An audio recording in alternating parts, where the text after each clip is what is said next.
Kadapa mayor Suresh Babu వ్యాఖ్యలు అనుచితమని TDP కార్యనిర్వాహక కార్యదర్శి హరిప్రసాద్ ఆగ్రహం వ్యక్తం చేశారు.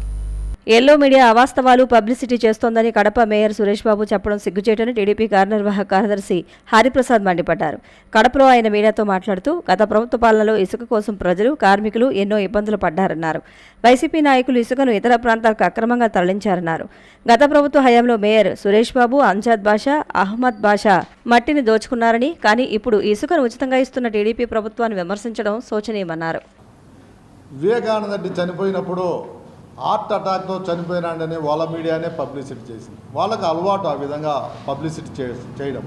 తెలుగుదేశం పార్టీ నాయకులు కానీ మీడియా కానీ వాస్తవాలు తెలియజేసేదే మా మీడియా, అన్నీ కూడా వాస్తవాలే తెలియజేస్తాయి. శాండ్ గురించి మాట్లాడాడు. శాండ్ ఇవ్వడం అనేది మా ముఖ్యమంత్రి గౌరవనీయులు నారా చంద్రబాబు నాయుడు గారి ధ్యేయం. ఆ దినం ప్రజలు ఎంతో ఇబ్బంది పడ్డారు, కార్మికులైతే రోడ్లను పడ్డారు. కాబట్టి శాండ్ ఫ్రీగా ఇవ్వాలని చెప్పి ఆయన డిసైడ్ చేసి ఇవ్వడం జరుగుతూ ఉంది.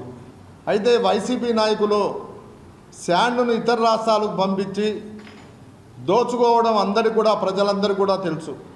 ప్రజలందరూ కూడా కార్మికులైతేమి, భవన కార్మికులైతేనేమి అందరూ కూడా రోడ్ల మీద పడ్డారు ఆ దినం ఇసుక లేక.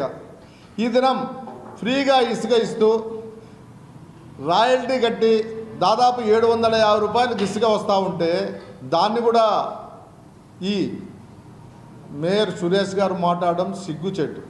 ఆ రోజు మేయర్ గారైతేనేమి, రవీంద్రారెడ్డి గారైతేనేమి, అంజద్ ఖాన్ అయితేనేమి, అంజద్ బాషా అయితేనేమి మొత్తం కొండలన్నీ కూడా నునుపు చేశారు, దోచుకున్నారు. మట్టి దోచుకున్నారు, ఇసుక దోచుకున్నారు, అదేవిధంగా ఎర్రచందనం దోచుకున్నారు.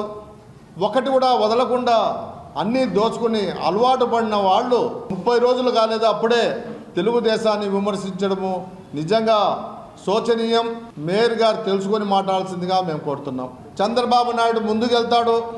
అభివృద్ధి, సంక్షేమం అనే 2 కళ్ళతో ఆయన ప్రజలకైతేనేమి, అభివృద్ధి అయితేనేమి చేస్తాడని ప్రతి ఒక్కరికి నమ్మకం ఉందే. కాబట్టి ఈ దినం ఆంధ్రప్రదేశ్లో ఎన్డీఏ కూటమి రావడం జరిగింది. గౌరవనీయులు మోడీ గారు ప్రధానమంత్రి గారు అయితేనేమి, అదేవిధంగా గౌరవనీయులు ఉప ముఖ్యమంత్రి పవన్ కళ్యాణ్ అయితేనేమి, మా నాయకుడు నారా చంద్రబాబు నాయుడు గారు అయితేనేమి ముందు చూపుతో ఈ రాష్ట్రాన్ని అభివృద్ధి పథంలో నడుపుతాం. ప్రజలకు ఏమాత్రం ఇబ్బంది కలగకుండా అన్నా క్యాంటీన్లు అయితేనేమి, అమ్మ ఒడి అయితేనేమి, ఇసుక అయితేనేమి ఏది కూడా ప్రజలకు అందుబాటులోకి తెస్తాము, ఇబ్బంది కలగనీయమని చెప్పి తెలియదు.